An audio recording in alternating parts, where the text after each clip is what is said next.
My New York Mets, the Mets have been eliminated from the 2025 postseason by none other than a certain co-host team, the Miami Marlins. Ethan, I'm going to let you gloat, and then I'm going to go insane.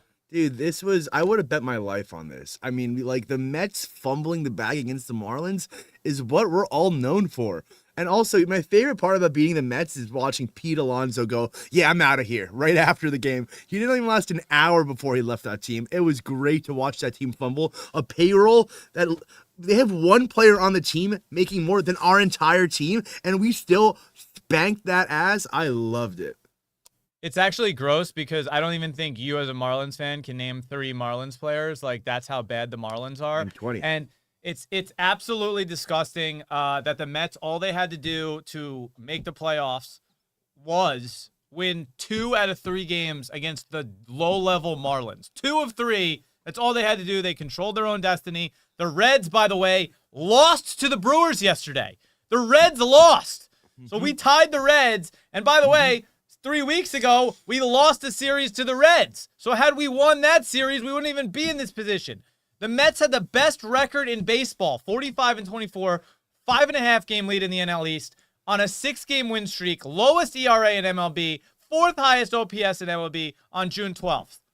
Hey, I got an idea. Since you're paying Juan so much, why don't you send him over to the Yankees, let him finish out his career over there. Let him walk across the bridge and go play for a team that's going to be in the playoffs. That guy turned down $10 million less to just sit out all summer. Well, listen, I mean, unfortunately, the Yankees might be in the exact position the Mets are in 2 weeks because they are notorious choke artists and have no idea what they're doing. Mets spent $1.04 billion in the 2025 offseason. I'll tell you something, though.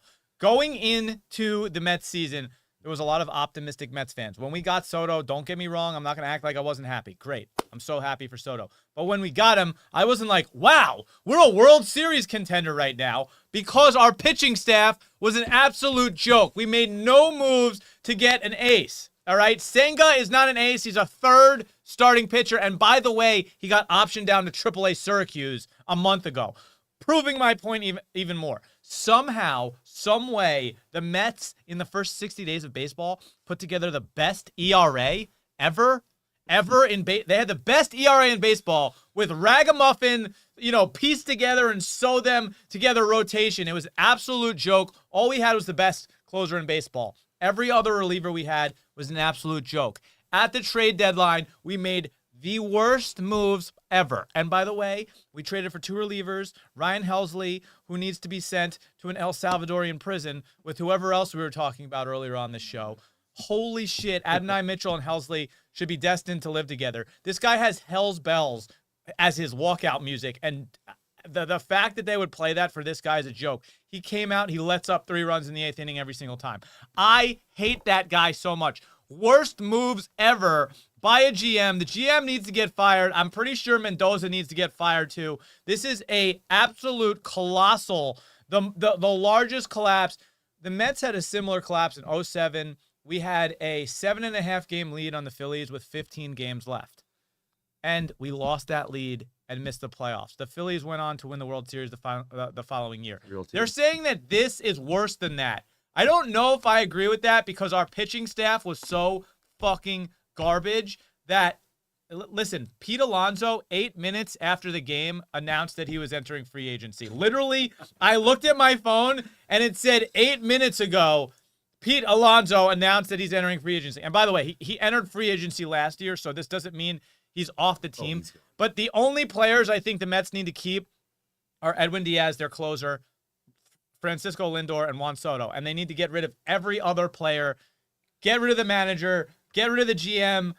I can GM the team better than this. I swear to you, Ethan, with no experience and having Dappz Live with 38 viewers, I can manage the New York Mets better than they're being managed. I swear to you. Here's my issue, though. 2 years ago, you guys brought in Verlander and Scherzer and had a great pitching staff, then dumped them all off the deadline and gave up on that team. Now you bring in all these offensive players, and you're like, oh, I have no pitching.